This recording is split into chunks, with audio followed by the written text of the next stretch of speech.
বেশ কয়েকদিন ধরে আমার রসমালাই খেতে ইচ্ছে করছিল। আর জানো তো, আমি সব কিছু বাড়িতে ট্রাই করতেই বেশি ভালোবাসি।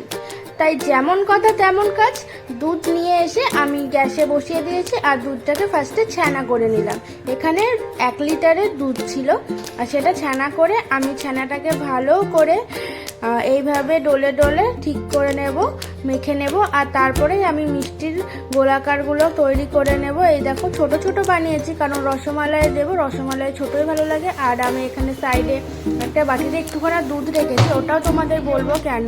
আর এই যে গরম জল করে নিয়েছি আর তার ভেতরে আমি চিনি দিয়ে দিয়েছি। তোমাদের পরিমাণ মতো তোমরা দিও, যেহেতু রসমালাই হবে তাই রসটা ফুটবে তখনই তোমরা ওই দুধটা দিয়ে দেবে, যাতে চিনিতে কোনো নোংরা থাকলে সেটা সাইডে এইভাবে চলে আসে।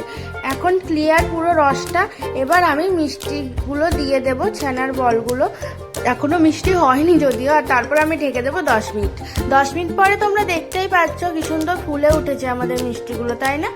এই যে আমাদের মিষ্টি কমপ্লিট। আর এইখানটায় আমরা একটুখানা দুধ নিয়ে নিয়েছি, এখানেও 1 লিটার দুধ ছিল আর সেটাকে মারতে দেবো। তার ভেতরে একটু এলাচ আর চিনি দিয়ে দিয়েছি। আর তারপরে অনেকটা বেশ ঘন হয়ে আসলে আমি মিষ্টিগুলোও দিয়ে দিয়েছি। অবশ্যই রসটা ছেঁকে দিতে হবে। আর তারপরে এই দেখো আবার কি, এবার ভালো করে দুধটা একটু গাঢ় করে নিলেই আমাদের রেডি। আর এর ভেতরে কিন্তু আমি এলাচও দিয়ে দিয়েছিলাম, তোমরা চাইলে দিতেই পারো। আর এই যে তারপরে ফাইনাল লুক দেখো কতটা সুন্দর হয়েছে। আর এটা ঠান্ডা হলে কিন্তু রসটা আর একটু টানবে, তাই একদম পারফেক্ট হয়ে যাবে। তার জন্যই আমি একটু পাতলাভাবেই নামিয়েছি গ্যাস থেকে। তো তোমরা বলো কেমন লাগলো এই রেসিপিটা।